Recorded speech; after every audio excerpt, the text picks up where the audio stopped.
पे हमें 1 कप मूंग की दाल चाहिए। तो उसको पहले आप अच्छी तरह नाप के 1 कप, और उसको फिर आपने अच्छी तरह साफ़ करना है, कोई पत्थर वत्थर ना हो। उसके बाद फिर आपको 15 मिनट या 20 मिनट या आधा घंटे के लिए भिगो के पानी में रख दें। 3 पानी निकाल के और उसको फिर भिगो कर रख दें, और फिर उसके बाद उसको पकाएंगे हम। अस्सलाम वालेकुम। आज हम बना रहे हैं मूंग की भुनी हुई दाल। अच्छा, दाल के लिए पहले मैंने आपको बताया था कि 1 कप दाल ली है, उसको मैंने अच्छी तरह साफ़ करके कंकड़ कर, और फिर उसको मैंने, वैसे तो साफ़ दाल आती है मार्केट से, मगर फिर भी देख चेक करना चाहिए। उसको फिर 3 दफ़ा धो के मैंने पानी में भिगो दिया था तकरीबन आधा घंटा, और ये फूल के इस तरह हो गई है बड़ी बड़ी। अच्छा, ये है टमाटर 2 अदद, 4 अदद मिर्चें हैं, हरा धनिया है। अच्छा, गरम मसाले में दालचीनी, बड़ी इलायची 2 अदद, लौंग तकरीबन 3 या 4 ले लें। काली मिर्च जितनी आपको पसंद है खाने में तो वो डाल लें, नहीं तो ना डालें तो कोई मसला नहीं है। ये प्याज पिसा हुआ है 1 गट्ठी, और लहसुन का पेस्ट है 1 चम्मच, लाल मिर्च है आधी चम्मच, हल्दी 1 चम्मच, पिसा हुआ धनिया, और नमक हस्ब जायका, और तेल। अब मैं स्टार्ट कर रही हूँ। बिस्मिल्लाहिर्रहमानिर्रहीम। पहले हम सारा गरम मसाला डाल देंगे, ठीक है। और इसके अंदर हम डालेंगे पिसी हुई प्याज, पिसा हुआ लहसुन अदरक, इसको हम थोड़ा सा फ्राई करेंगे। और इसके अंदर हम सब चीज़ें डाल देंगे, मतलब पिसा हुआ धनिया, पिसी हुई लाल मिर्च, हल्दी और नमक, ये चारों चीज़ें हम डाल देंगे, और इसको हम थोड़ा सा फ्राई करेंगे, मतलब इसको भूनेंगे। ये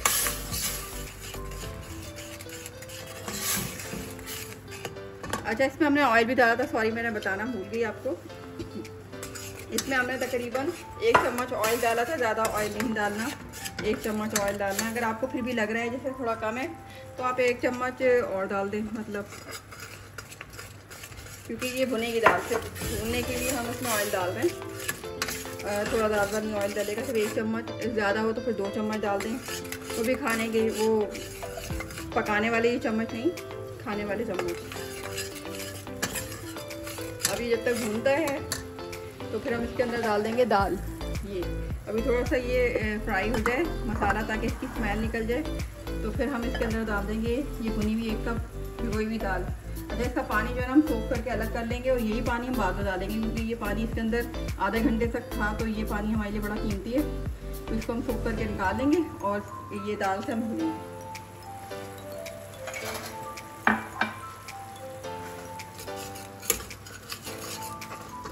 अब ये जब तक हमारा ये मसाला भूनता है तो फिर हम इसके अंदर डाल देंगे टमाटर, जो हमने 2 अदद काटे थे। आप चाहें तो पहले डाल दें, आप चाहें तो बाद में डाल दें, ये आप पे डिपेंड करता है, मगर मैं पहले डालती हूँ टमाटर, क्योंकि टमाटर के जो वो छिलके होते हैं वो रह जाते हैं। तो आप इसको डाल के और थोड़ी देर के रख दें ताकि ये नरम हो जाए। और ये हमारा हरा धनिया और हरी मिर्च ये बाद में बिल्कुल लास्ट में डलेगा। अभी ये टमाटर थोड़ा से नरम हो जाए, ये भी नरम हो जाएंगे। और ये हमारा पानी दाल का जो हमने सोख करके निकाला था, ये अलग से हमने रखा हुआ है, क्योंकि ये बाद में हमारे काम आएगा। अभी हम टमाटर और मसाला इसको ढक के रखते हैं, ताकि 5-10 मिनट में ये गल के बिल्कुल हलवा हो जाए, और फिर इसके अंदर हम दाल डाल के भूनेंगे। अच्छा, हमने इसके अंदर पहले ऑयल डाला, फिर इसके अंदर हमने लहसुन का पेस्ट, पिसी हुई प्याज डाली थी, फिर 1 चम्मच पिसा हुआ लाल मिर्च, पिसा हुआ धनिया, और आधा चम्मच हल्दी, और हस्ब जायका नमक, और ये गरम मसाला, ये सब चीज़ें डाली। फिर उसके बाद थोड़ा सा हल्का सा ये हल्का फ्राई हुआ, तो फिर हमने इसमें टमाटर डाल दिए 2 अदद, जो हमने निकाले थे, 2 अदद डाल दिए हैं। अभी थोड़ा ये टमाटर बिल्कुल नरम हो जाए, ये भी नरम हो जाएंगे, ऑयल थोड़ा निकल आएगा, तो फिर हम इसके अंदर दाल डालेंगे। और हम बना रहे हैं आज भुनी हुई मूंग की दाल। ये मैंने जो पेस्ट बनाया था, मतलब पहले ऑयल डाल के इसमें लहसुन का पेस्ट, प्याज पिसी हुई, इसके बाद फिर पिसी हुई लाल मिर्च 1 चम्मच, 1 चम्मच पिसा हुआ धनिया, आधा चम्मच हल्दी, और हल्दी का नमक, और गरम मसाला में लौंग, 3-4 काली मिर्च, और बड़ी इलायची, और दालचीनी। अच्छा, ये मसाला जो हमने टमाटर 2 डाले थे वो इस पर बिल्कुल ही एक दूसरे से मिल के खुश हो रहे हैं, और अब ख़त्म हो गए, बल्कि उनकी खुशियाँ तबाह बर्बाद हो गई, और ये बिल्कुल एकजान हो गए। अब हमने इसमें डाली है दाल, जो हमने भिगो के रखी हुई थी आधा घंटा, ठीक है। इसको हम डाल के भूनेंगे, और भुनने के बाद में थोड़ा सा पानी डाल कर हल्की आंच पर रख देंगे, ताकि ये गल जाए। वैसे गल जाएगी आराम से इससे, और ना जब गले फिर भी गैस भी डाला होगा, कुछ पता नहीं होता कि कहाँ की हैं। तो उसके लिए कि फिर आप कुकर लगा दें, अगर इसको कुकर इस्तेमाल नहीं करना आता तो वो क्या करें, वो तो एक बड़ा मसला है। तो वो फिर हल्की आंच पे तो आप है ना अपनी दाल को पका लें तो वो इस तरह बन जाएगी। मगर ये बेस्ट तरीका है, पहले थोड़ी सी भून लें इसको दाल को। और ये जो पानी आपका सोख करके अपने रखा था दाल में, तो वो पानी मैंने इसको ड्रेन करा है। उसके बाद ये पानी मैंने संभाल के रख लिया। ये पानी मैं थोड़ा सा भूनने के बाद डाल दूँगी दाल के अंदर, ताकि इसी पानी के अंदर ये दाल गल जाए। ठीक है, तो अभी थोड़ा सा इसके अंदर ऑयल आ जाए, हल्का सा, हल्का नहीं है, ऑयल भी नहीं आए तो क्या हो, चुकी मैंने ऑयल कम डाला है। लास्ट में मैंने प्याज का तड़का लगाना है, बघार लगाना है, तो इसलिए मैंने ऑयल ज़्यादा नहीं डाला, क्योंकि वो ऑयल वैसे ही इसमें ज़्यादा होगा। फिर हम आखिर में बघार लगाएंगे ऊपर से पकने के बाद, तो वो फिर अलग से अच्छा नहीं लगेगा और बहुत ज़्यादा अनहेल्दी हो जाएगा। इसलिए मैंने अभी दाल में थोड़ा सा ऑयल डाल के मसालों को भुना है और अब दाल डाल दी है। दाल की इतनी प्यारी खुशबू आ रही है कि मैं क्या बताऊँ आपको, सोनी सोनी सी। और अभी थोड़ा सा वेट कर लें, ये दाल जब तक हो जाए, भुन जाए, और फिर इसके अंदर आप इसके अंदर पानी का डाल दें। अगर आपके पास ये वाला पानी जो दाल का पानी हमने निकाला था, जो उसमें भिगोई थी, अगर वो गलती से रह जाए और हम फेंक दें तो हम कोई मसला नहीं, हम सादा पानी जो होता है वो भी पानी डाल सकते हैं। और जब भी दाल में पानी डालें कोशिश करें कि नीम गर्म, मतलब पानी ज़्यादा ठंडा ना हो, जैसे फ्रिज का डाल दिया नहीं, हमेशा पानी नलकेगा। नहीं तो आप अगर जहाँ पे भी इसे उबला हुआ पानी उबाल के रखते हैं या आपका मिनरल वाटर है वो आप डालें तो ज़्यादा सही रहता है। क्योंकि पकाने में हमेशा पानी नीम गर्म इस्तेमाल करना चाहिए, ठंडा पानी नहीं डालना चाहिए। तो चाहे वो गोश्त हो, चाहे वो दाल हो, चाहे वो सब्ज़ी हो, तो वो बेचारी चीखना शुरू हो जाती है कि मतलब इतनी गर्म थी, तुमने ठंडा ठंडा क्यों डाल दिया मुझ पर। तो इसलिए ठीक है, अब हम डालेंगे इसके अंदर पानी। ठीक है, ये हमने 1 कप पानी डाल दिया और हम इसको छोड़ देंगे रेस्ट के लिए। थोड़ा रेस्ट कर लेगी, रेस्ट भी क्या करेगी, ये गल जाएगी खुद ही अपने से। मैं कोशिश करती हूँ कि कुकर लगा दूँ। अगर आपके पास कुकर नहीं है तो आप इसको इसमें ऐसे ही कर लें, तो अगर कुकर लगा लेंगे तो वो जल्दी हो जाएगा। कुकर लगाना कोई मुश्किल काम नहीं होता। कुकर लगाने के लिए आप ढक्कन लगाते हैं, घुमाते हैं और कुकर बंद हो जाता है। ये देखिए मेरे पास सिपलर का कुकर है और इसके अंदर सीटी नहीं बजती, इसके अंदर एक आवाज़ सी आना शुरू हो जाती है, मतलब प्रेशर की। और मैं दाल को तकरीबन 1-2 मिनट से ज़्यादा नहीं करूँगी, क्योंकि ये दाल है, बल्कि 1 मिनट भी मेरी तैयार हो जाएगी। आप लोग लाजमी अपने घर में आराम से बनाएंगे तो आप 5-10 मिनट तक दाल में मतलब पानी डाल के जो रखेंगे और ढक देंगे बिल्कुल, तो वो गल जाएगी उससे इंशाल्लाह ताला, अगर दाल अच्छी होगी। अगर दाल अच्छी नहीं होगी तो फिर तो थोड़ा टाइम लगेगा दाल का, मगर वैसे दाल गल जाती है इंशाल्लाह ताला। तो जब तक ये कुकर में 1 मिनट के लिए होती है तो उसके बाद फिर हम आपसे मिलते हैं बघार लगाने के लिए। और लास्ट हम इसमें लगाएंगे हरी मिर्ची और हरा धनिया के ऊपर से, और फिर उसके अंदर से हम प्याज का बघार लगाएंगे। अल्लाह हाफ़िज़। बिस्मिल्लाहिर्रहमानिर्रहीम।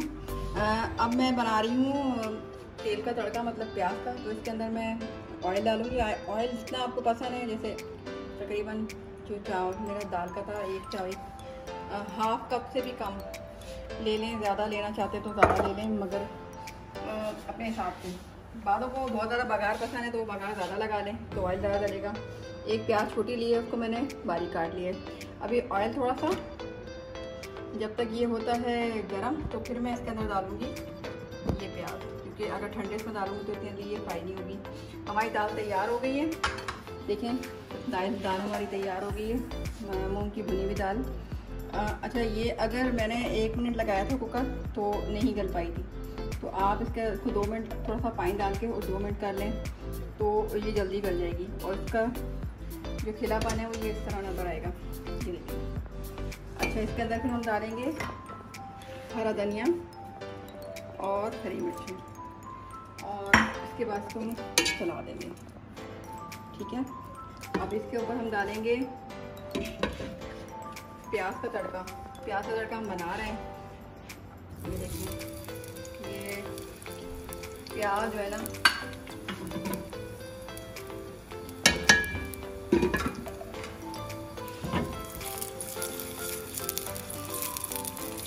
बहुत ज़्यादा चिल्ला रही है, प्याज चीख रही है, चुटर पुटर आवाज़ें आ रही है आपको। ये देखें, प्याज इतनी आसानी से नहीं होती, थोड़ा टाइम लगाती है। जब हम प्याज को फ्राई करते हैं तो देखा होगा कि आप बहुत देर लगाते हैं। तो उसमें क्या करें, आप थोड़ा सा नमक डालते हैं ऑयल में, और फिर प्याज फ्राई करेंगी। जितनी भी ज़्यादा करनी है तो वो जल्दी फ्राई हो जाएगी।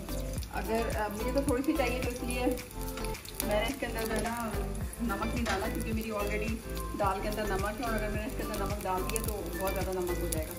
मगर आपको फ्राई करके रखनी है या जैसे कौरमे के लिए, इसके लिए तो आपको चाहिए तो थोड़ा सा नमक डाल के आपको फ्राई करेंगे ऑयल में तो जल्दी से हो जाएगी। इतनी प्यारी खुशबू आ रही है, प्याज से फ्राई होती है उसकी बड़ी प्यारी खुशबू होती है। और दाल भी माशाल्लाह इतने मज़े की बनी है कि मज़ा आ गया। और इसके साथ आप सलाद ले सकते हैं, जिसमें टमाटर, खीरा और उसके अलावा आप टमाटर की चटनी के साथ भी इसको सर्व कर सकते हैं तो बड़े मज़े का लगेगा।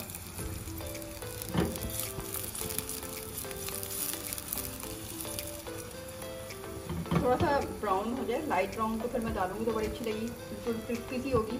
और मैं दाल के ऊपर जो है ना ये सारा तड़का डाल दूँगी, और फिर आपके बाद तो आप खाएँ रोटी के साथ, पराठे के साथ, तो बड़ा मज़े का लगेगा।